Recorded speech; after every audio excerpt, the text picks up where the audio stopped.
Okay, Travis, what would you recommend for someone who has very rounded shoulders and maybe doesn't even know that they have rounded shoulders? Maybe it's a general feeling of tightness, but I mean, I guess from a youth standpoint, how does one improve that range of motion, but also kind of educating them on showing them how limited they are through that range? How do you even approach someone like that? Yeah, I mean, it sounds like you kind of described someone that's maybe not too active, or definitely not active in a way that requires like some upper body mobility or maybe even strength. You know, maybe someone who spends a lot of time on their computer and has hobbies that don't require them to use their arms. It's okay. Right. These people exist. Yeah. 2021, man. Yeah, they might be in pain because the way that their back is locked up and whatnot. So, first thing I would suggest is like, can you move your scapula? Do you know all the directions that your scapula can move? How far can you move each one of them? So, like Ryan said earlier, you create you get the baseline going. Mm-hmm. So scapula is where I would start. As you try and move your scapula and you observe what your ability is, you're going to see that a lot of the retractive components, which for most people are going to be more difficult than protracting, because people are already loaded in a protracted position.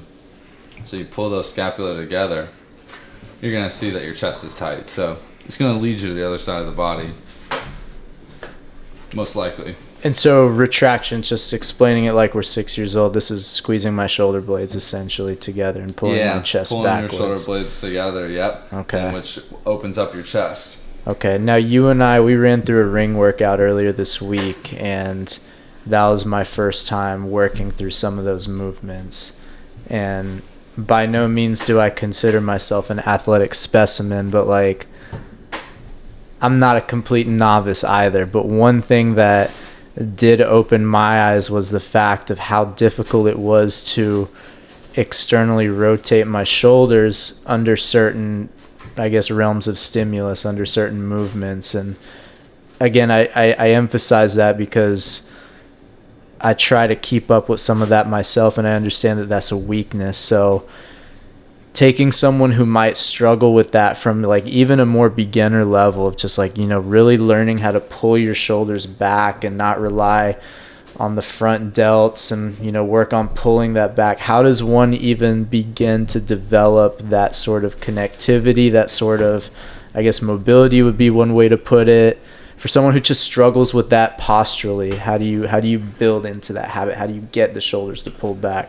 I mean, the simplest answer is to like put your body in that position, right? So whether it's by assistance, like some sort of yoga gymnastic stretch, or it's you just squeezing your body into that position, trying to establish that better posture, like you got to spend the time there.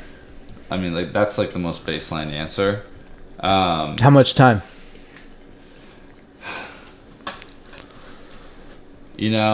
It's that I feel like that kind of depends on what you need, right?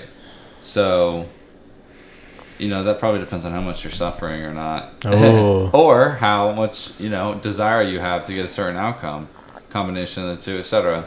So, just being aware of your posture and sitting up a little straighter and feeling that like feels better. And just trying to be more mindful of it. That might be enough, right? Okay. But if you like pulled your shirt up and showed your spine to, like Ryan or I or specialists, they may be like, all right, we got like the L4 off to the side here.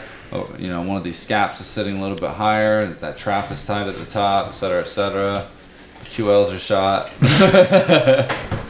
Anyways, there could be like a whole thing to open up. Yeah, it doesn't matter where you get to. You realize that there's always more to uncover, but that's a good thing. For us. Yeah, no, it's a good thing. Not for everyone, if they're willing to hear it. Yeah, for sure. I mean, you could look at it as daunting that there's always something to work on, but if there wasn't something to work on, then, what is work?